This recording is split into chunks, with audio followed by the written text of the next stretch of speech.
This is Living Catholic with Father Don Wolfe. This show deals with living the Catholic faith in our time, discovering God's presence in our lives, and finding hope in His Word. And now, your host, Father Don Wolfe. Welcome, Oklahoma, to Living Catholic. I'm Father Don Wolfe, pastor of Sacred Heart Parish in Oklahoma City and rector of the Shrine of Blessed Stanley Rother. As you know, we're now in the middle of the Jubilee Year proclaimed by Pope Francis.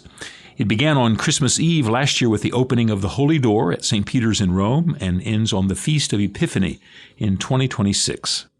In case you don't remember, that's the beginning of the Christmas season all the way through the year 2025 and through Christmas of 2026.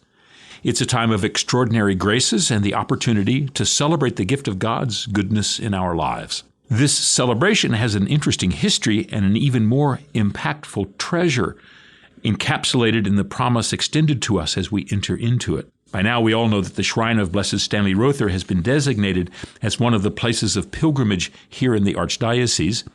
The person in the benches of the church on any given Sunday might be one of the pilgrims who has availed himself of this openness to God's extraordinary graces poured out on us in this time. Remember, we are all to keep those pilgrims in mind and in our prayers. Who knows? It may be just the case that our prayers provide the moment of grace this whole year is purposed for the stranger who has come among us, depending on our prayers. Sunday after Sunday at the shrine, oddly, I've been asked if there is a particular door through which pilgrims should enter in order to receive the promised graces of this time. The Pope symbolized the opening of this time of grace by passing through the great holy door at St. Peter's Basilica, reserved for these moments. Is there a particular door through which the sincere pilgrim should pass in order to duplicate the action of the Pope? And the good, simple answer is no. Putting a premium on the order of grace, the best answer is that it's not the pathway into the church that's most important to the pilgrim. It's to pass into the church that's the most important. It's what's inside that counts most.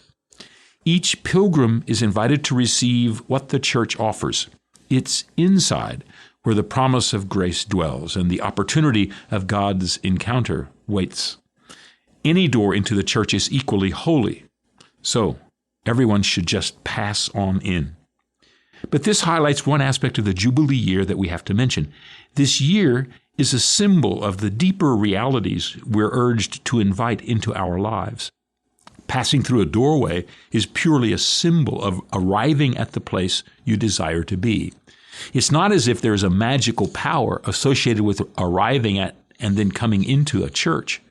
Any tourist can walk into St. Peter's in Rome through the great open doors that are open 12 hours a day, every day of the year. The Holy Door stays closed except in the Jubilee Year when it's open for those pilgrims who want to pass through. Its access is a symbol of having arrived, of having come to the place where the promises of God's goodness can be accessed to the fullest extent. It's not just real estate or architecture that makes the Holy Door or one of the doors of the shrine into a special moment. It's the journey that does. The Jubilee Year is a pilgrimage toward grace. It exists in order to invite us to take advantage of a special time in which we open ourselves to the graces God pours out upon all the people of His church. We're invited to journey toward the moment in which these graces can begin to take root in us and begin to grow so as to sustain us. They're present to us always, but in this time set aside for making these graces come alive in us, they're operative in a special way. That's the purpose of the Jubilee Year. A pilgrimage is a journey toward a particular holy place. A person or a group of people set out to travel from their homes toward this different place that is acknowledged for its special status as a site of holiness and blessing.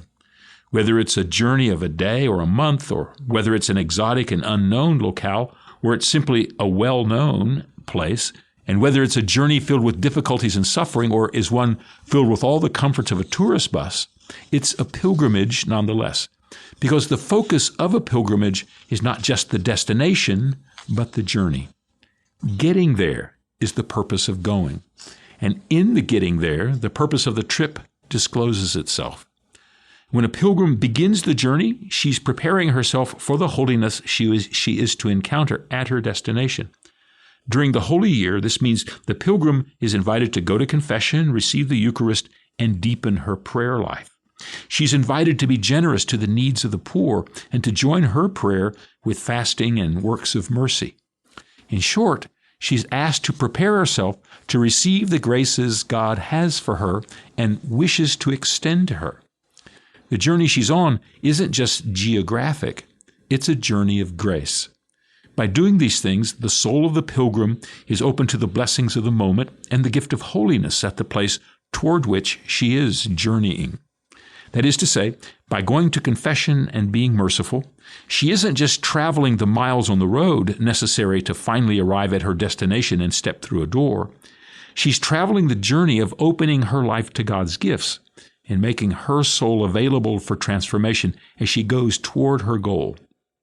The true pilgrim notes the changes in the scenery of her soul, not just in front of her eyes.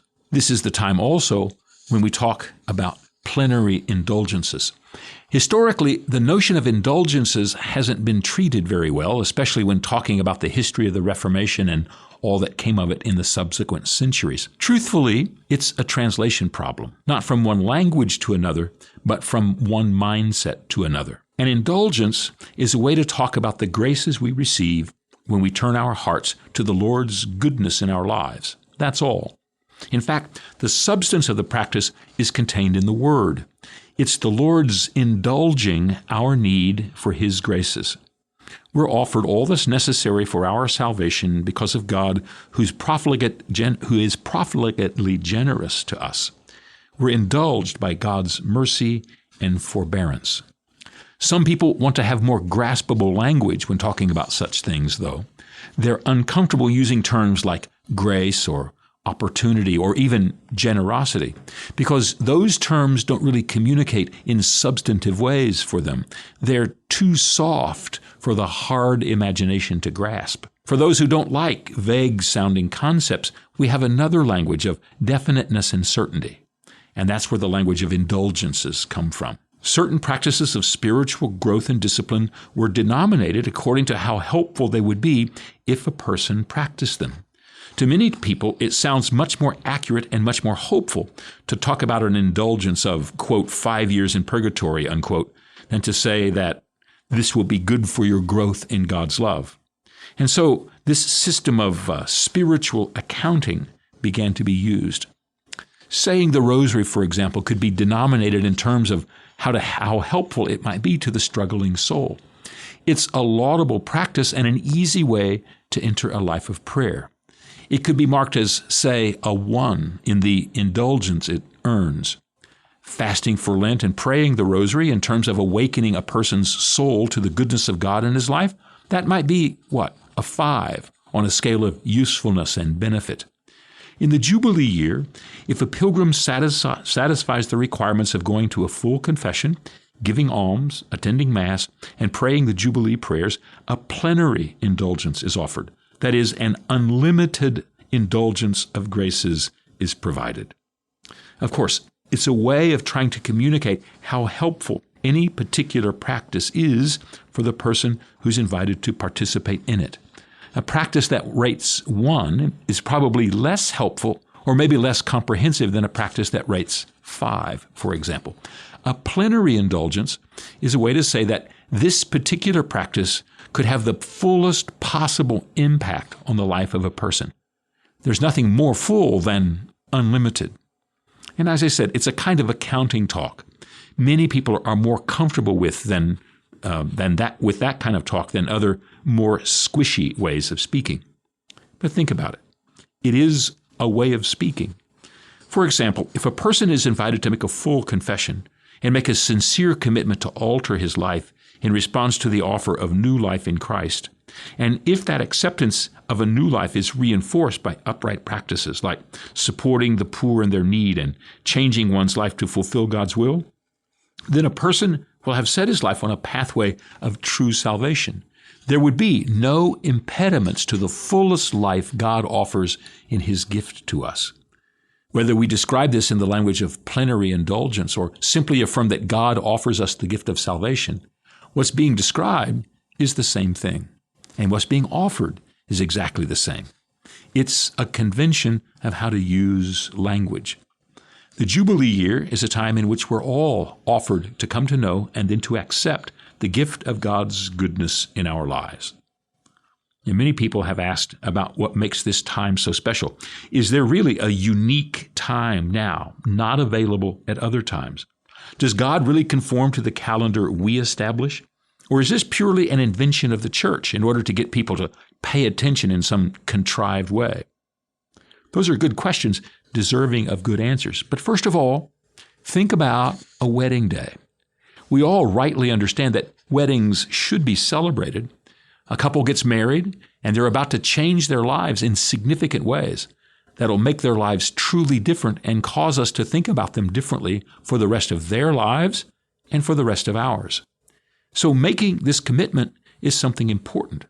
It makes sense to celebrate the decision and mark its importance in the lives of everyone, the couple especially, but all the rest of us as well. Certainly, all the choices we make about how to celebrate are contrived. Wearing a white dress rather than, say, a red one or a purple one is all about style and the conventions of weddings in our age. No bride has to wear a white dress if she doesn't want to, just as no groom has to dress up for the ceremony. But doing what we expect, wearing the clothes and saying the things we all know are part of the celebration, is what makes it special. There are no laws written about bridesmaids and groomsmen, ring bearers and flower girls, or a father who has to walk his daughter down the aisle. All of these practices have been invented and have, in fact, changed all through the years. Red, in fact, was the preferred color for wedding dresses until the Victorian era, for example.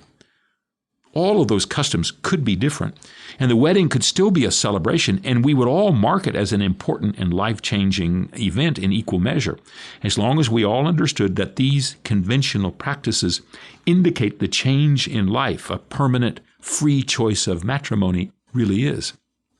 So, just as in the Jubilee Year, picking the time for the Jubilee Year is arbitrary. It doesn't have to be every 25 years. When the Jubilee was first established in Rome by Pope Boniface VIII in 1300, it was to be celebrated every 100 years. Later, Paul II in 1470 made the Jubilee year every 25 years, a practice that has remained intact since then. The year is a time of focus and of remembrance, a time of celebration, and a reminder of what God offers to us. Remember, God's offer of new life and a new beginning comes to us all throughout our lives. We don't have to pick a particular time or a separate day. God's graces are offered continually. But a year dedicated to the specific offer, a time set aside in which we're invited to step outside of our usual days and months in order to say yes, is a special way to invite us to open our eyes in a new way and respond in a more complete way than we normally do. That's what a Jubilee year is for. But by picking a particular time, we particularize God's offer. We set it apart from the normal and the everyday. That doesn't sound like much, and it does sound artificial, but that's how we do everything that matters to us. Setting aside a day to celebrate our birthday is artificial. There's nothing of itself that makes that particular day any different than any other day. Not really. After all, we're going to be that age all year from that date on. There's nothing forcing us to uproot the ordinary and the common in order to celebrate a particular day, and yet we do, because it matters to us. In fact, we make it matter by way of celebration. It's the same with a 25th or a 50th anniversary. No one celebrates their 13th or their 47th anniversary with the same focus or intensity as they do their silver and golden ones. We pick completely artificial goals in order to recognize the beauty and power of a commitment made and honored. These quarter and a half century marks are convenient times to celebrate a commitment that's valuable and worthy of being honored. Setting aside a specific time, one that's notable because of its place in our imagination and its mark on the calendar, that's a way to make all the days of that commitment notable. Those years, 25, 50, whatever, are artificial. There's nothing in them, all of themselves, setting them apart from any other dates. But by celebrating them, we celebrate the whole duration of the commitment. Remember, artificial just means it's made, constructed. We've constructed these dates just so that we can make them special, so that we can celebrate them. So we shouldn't be surprised that we do the same with the life of the faith. By setting aside a time, by surrounding it with the reminders and the invitations of a special time, we allow our imaginations the chance to recognize and respond in ways that they would not otherwise. Yes, God loves us always, and yes, God's graces are available everywhere and in every way. But for our sakes, we invite a celebration of graces and a wideness in loving that helps us recognize and accept that we might otherwise leave behind in the regular buzz of our busy and forgetful lives. We fill this year with the invitation to pilgrimage because there's nothing more powerful in celebration than by going somewhere, by moving from one place to another. The oldest story, literally the oldest story in the world, is a story of a man who goes on a journey prompted by a search for meaning in his life. He goes to find what he doesn't have at home. When he finds it, he finds out there is no secret that isn't already present in his life. But without going to find out, he would never have found it in his life. That might sound familiar, but it's the story of all of our searching. What we need is seldom obscure as much as it is hidden from us by the layers and layers of our ordinary, busy, distracted, bothered lives. Leaving the complicated life we know behind and striking out to find what we haven't found before is the pathway to discovering what we haven't had here yet. And we all know how special a place can be. We might consider that, say, Paris is simply one more place on the face of the earth. It has no inherent claim to be special or set apart from all the other places. There is a whole globe, after all. It's just one X on the face of it. But we also know that go to Paris and to stand at the Eiffel Tower is something special. It matters to the one who does it.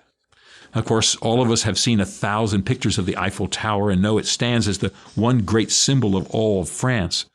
And so we could go there and imagine it's just another place, just one more site, and add it to the list of places. Just one more time, a place and its picture are put together in our imagination. Or we could go there and see in person the whole panorama of the Trocadero, the entire sweep of the Champs-Élysées, and glory in the stark beauty of being in this famous place just because it is so famous. We set places aside in our imagination and we glory in going there. We travel there to be a part of the experience of being present there, of marking our lives there and being a part of everyone's imagination of Paris. That place matters to us. Getting there becomes an important part of the experience and the glory of our lives. If this journey to Paris has been a dream we've had for all the years we've been an adult, and finally we're there in gay Paris, we might even say we've been on pilgrimage to France for 40 years. Every step was a step toward this great place, and every decision helped to form that moment. So this is all the same in the Jubilee year. We're invited to go forward, to go onward to the full life that we're offered, and to make every part of our journey one in which God's graces have been waiting for us. Going on pilgrimage to the shrine or going through the holy doors is a symbol of the journey we've been on. Just because what we're arriving at, the encounter with God's great graces, is so important and so valuable to us. We should also note the Jubilee year is part of the description of how all Israel is to conform themselves to the law of God from the Scriptures. It's a bit complicated, but Jubilee was a time in which the whole people were to return to the original blessing God gave as they entered the Promised Land. Every 7 years, the people were to let their land rest. Just as they were to rest on the seventh day, so the land was to rest every 7 years. And on the seventh cycle of 7 years, that is, after 49 years, everyone was to experience the Jubilee year. Not only was the land to rest, all debts were canceled so that everyone would be free, and all the land would be returned to its original owners. In the Jubilee year, everything went back to the beginning arrangements, and everything that had happened to place one person or one group or one tribe above all the others was undone. It was time to start over. At the beginning of the 50th year, a Yobel would be sounded, and everything would revert. By the way, that's the word for ram's horn in Hebrew. It's where Jubilee comes from. Just say the word quickly, and you can hear how we got from Yobel in Hebrew to Jubilee in English. All would go back to its start line in the Jubilee year, and the machinery of life and in commerce would begin again. It was a powerful notion. Remember, this was also a sign of practical confidence in God's providence. To go every 7 years without cultivating the land meant everyone had to save and plan in order to be provided for. In a world in which everyone scraped a living out of the land just to survive, the Hebrews could trust that God would provide them the abundance necessary in order to have what they needed, even for the year without cultivation. And in a world in which people struggled to make the practical machinery of ownership and governance work, the return to the starting conditions challenged everyone to know that all possession and power was temporary. The Jubilee year was an amazing investment by all the people in the goodness of God and in their trust in God. It wasn't simply a random arrangement of time and tradition. It was a blood, tears, and sweat linkage to the work of God in the world. In the Old Testament, the Jubilee year was a breakthrough of faith and trust. Our time of Jubilee is the ultimate invitation to make room for God's graced presence in our lives. God stands ready to enter our lives at any moment we open ourselves to Him and to His promise. We surround this time with the necessary leverage so important for us to be able to remove the barriers of our closed hearts and open our eyes, normally closed, to the gifts of God. Now that we're in the midst of this time, we should take advantage of it. What better time would there be than this time? What better chance do we have than now? The Lord of all simply awaits us. As C.S. Lewis struggled to explain his own conversion, he wanted to explain how it was that he came to faith while so many others did not. And he admitted he really had no answer, other than to confess that, in his eyes, what God was doing with others didn't matter nearly as much as what God was doing with him in his life. The ultimate truth was that God had touched him and gave him the grace to respond. What God might do at any other time or with any other person is not nearly as important as what God is doing now. And now is the time set aside for all of us. It's the Jubilee year. Back in just a moment.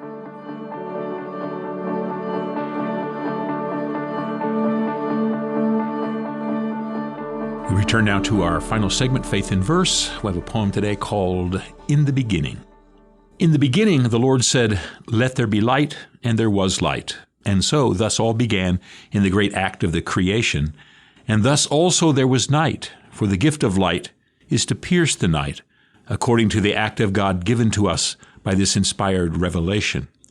We live now in the days we've been given according to God's ways. Each upon each of us are given the illumination sufficient to our trust, so as to enjoy the fruit of all God's generosity that all around us in brute form lays, that our lives might be filled in all God's ferocity for us, though we are all but dust. For God has willed for each and all His way, a part in the divine play, a true part in the intricate working of God's own clever heart, so that each man and woman can their gifted place in their gifted days, and all is right in creation's sight, and all are true in every part. That's In the Beginning.